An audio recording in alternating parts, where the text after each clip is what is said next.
पाकिस्तान की सियासत में हम देख रहे हैं कि बहुत सारी सख्तियों और बहुत सारी मुश्किलात के बावजूद पाकिस्तान तहरीक इंसाफ और इमरान खान साहब की पॉपुलैरिटी किसी सूरत भी कम होती दिखाई नहीं दे रही है। बल्कि अगर हम ये कहें कि पाकिस्तान की सियासत में अगर कोई पर्सन सबसे ज़्यादा रेलेवेंट है और अगर कोई जमात सबसे ज़्यादा रेलेवेंट है तो वो पाकिस्तान तहरीक इंसाफ और इमरान खान साहब है। हम पाकिस्तान के जितने भी प्राइम टाइम के शोज हैं, हम जितने भी पॉलिटिकल एक्टिविस्ट हैं, हम जितने भी सहाफ़ी हैं, उनकी गुफ्तगू सुन लें तो आपको ये अंदाज़ा हो जाएगा और ये बात तज्ज़िया करने में कोई मुश्किल पेश नहीं आएगी कि पाकिस्तान की सियासत आज भी अगर किसी एक फ़र्द वाहिद के गिर्द घूम रही है तो वो इमरान खान साहब हैं। हम जानते हैं कि 1000 दिन से ऊपर हो चुके हैं इमरान खान साहब को जेल गए हुए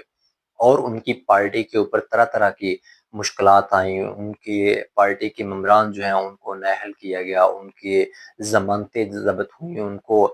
पार्टी के सिंबल के ऊपर इलेक्शन लड़ने से रोका गया और इसी तरह से उनकी पार्टी की जो दीगर मुश्किलात हैं, वो भी तमाम पाकिस्तानियों के सामने हैं। लेकिन उसके बावजूद हम ये देख रहे हैं कि इमरान खान साहब की पार्टी और इमरान खान साहब मुसलसल पाकिस्तान की सियासत में रेलेवेंट है और किसी सूरत भी उनका जो करिश्मा है वो कम होने का नाम नहीं ले रहा है और पाकिस्तान की सियासत जो है वो उनके गिर्द ही घूम रही है और उनसे दूर जाने का नाम नहीं ले रही है। दीगर जमातें जो हैं वो बहुत कोशिश के बावजूद भी उनकी पहुंच जो है वो पीटीआई के करीब करीब भी नहीं है। अब यहाँ पे जो अहम सवाल है वो ये है कि आखिर ऐसी क्या बात है कि पाकिस्तान तहरीक इंसाफ और इमरान खान साहब जो हैं वो पाकिस्तान की सियासत में रेलेवेंट है और दूसरी जमातें जो हैं वो पाकिस्तान की सियासत में इर्रेलेवेंट हो चुकी हैं। ऐसा हरगिज़ नहीं है कि पाकिस्तान तहरीक इंसाफ की जब हुकूमत आई तो पाकिस्तान बड़ा खुशहाल हो गया था। पाकिस्तान में जो ट्रांसपेरेंसी है वो बहुत हद तक बढ़ गई थी। पाकिस्तान में ईमानदारी बड़ी बढ़ गई थी। पाकिस्तान की गवर्नमेंट जो है वो तब थी, उसमें करप्शन नहीं थी। ये तमाम मामला तब भी थे और अब भी हैं। लेकिन एक चीज़ का जो फ़र्क है वो ये है कि दीगर जमातें जो थीं उन्होंने टाइमली डिसीजंस लेने में बहुत देर कर दी और पाकिस्तान तहरीक इंसाफ और इमरान खान साहब ने अपनी पार्टी की मदद से टाइमली डिसीजन ले लिया और उन लोगों को एंगेज करना शुरू कर दिया जो कि पाकिस्तान की सियासत में आगे जाके रेलेवेंट होने वाले थे। हम जानते हैं कि पाकिस्तान पीपल्स पार्टी और पाकिस्तान मुस्लिम लीग नवाज दोनों पुरानी जमातें हैं और ये 90s की सियासत कर रही हैं और अभी भी वो 90s की सियासत से बाहर आने को तैयार नहीं है, जहाँ पे वो इश्तहारात के ऊपर, जहाँ पे लोगों को सड़कों के ऊपर, जहाँ पे लोगों को मकान या रोजगार के ऊपर जो है वो कायल करने की कोशिश कर रही हैं, लेकिन उनका जो बयानिया है उसको कोई खरीदने के लिए तैयार नहीं है। ये एक बहुत बड़ा अलमिया है उन दोनों बड़ी जमातों के लिए। लेकिन इसके बरअक्स पाकिस्तान तहरीक-ए-इंसाफ जिसने कि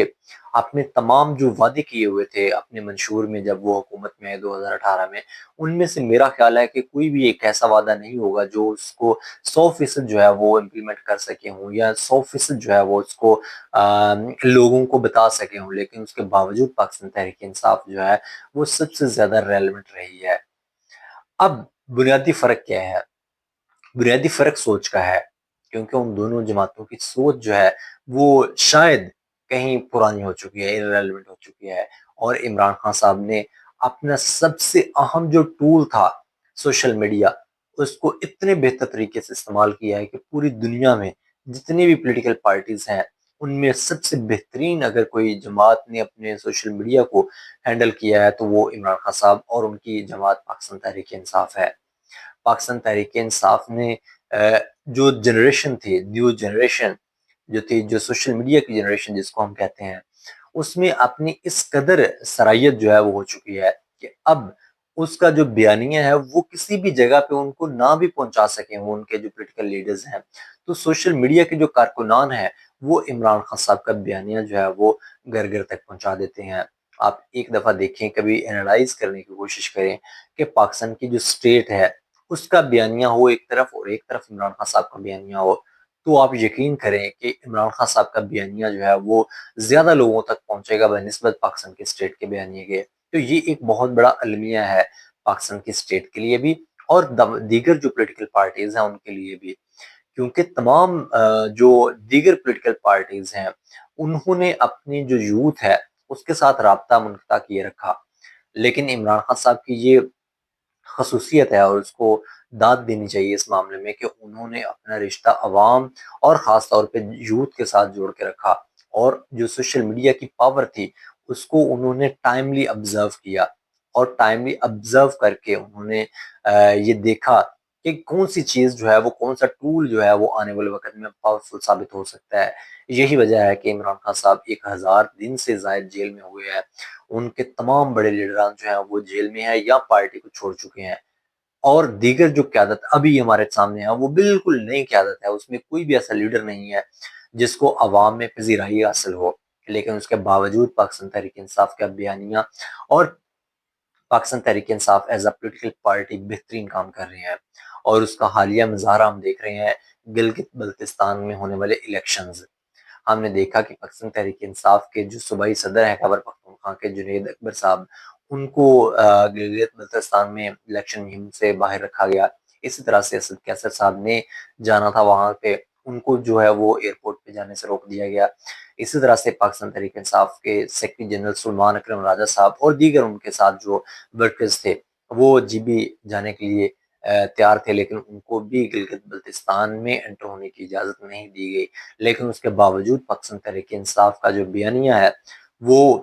تمام گلگت بلتستان میں پھیلا ہوا ہے۔ تو اس کی بنیادی وجہ کیا ہے؟ یہی بنیادی وجہ ہے کہ انہوں نے نوجوان کو ایسے استعمال کیے ہیں اپنی پولیٹیکل پاورز کے لیے کہ جس طرح سے کوئی اور جماعت جو ہے وہ اس کو استعمال نہیں کر سکی ہے، اور سوشل میڈیا کی طاقت کو انہوں نے اتنے بہتر طریقے سے انالائز کیا ہے اور اتنے بہتر طریقے سے یوٹیلائز کیا ہے کہ دیگر جماعتیں جو ہیں وہ پاکستان تحریک انصاف کے قریب قریب بھی پھٹک نہیں رہی ہیں۔ جہاں پہ دیگر جماعتیں جو ہیں وہ فزیکلی جا کے کام نہیں کر پاتی ہیں، وہاں پہ پاکستان تحریک انصاف کا سوشل میڈیا جو ہے وہ کام کر جاتا ہے اور اپنا بیانیہ جو ہے وہ بنا کے دنیا کے سامنے رکھ دیتا ہے۔ پوری دنیا میں یا پوری جتنی بھی پولیٹیکل پارٹیز ہیں پاکستان کی، اگر وہ ایک چیز کو غلط ثابت کرنا شروع کر دیں اور عمران خان صاحب کا پولیٹیکل بیانیہ جو ہے وہ اس کو صحیح ثابت کرنا شروع کر دے، تو آپ یقین کریں کہ یہ جو پولیٹیکل بیانیہ ہوتا ہے عمران خان صاحب کا، اس کی جو سوشل میڈیا کے تھرو وہ صحیح ثابت ہو جاتا ہے۔ تو اتنی پاور ہے سوشل میڈیا میں۔ اب سوال یہ پیدا ہوتا ہے کہ کیا دیگر جماعتیں بھی اسی طرح سے سوشل میڈیا کو اب ایک ٹول کے طور پہ استعمال کریں گی، یا وہ پرانی روایتی جو سیاست ہے اس سے باہر نہیں نکلیں گی؟ یہ بہرکیف آنے والے وقت میں دیکھنا باقی ہے۔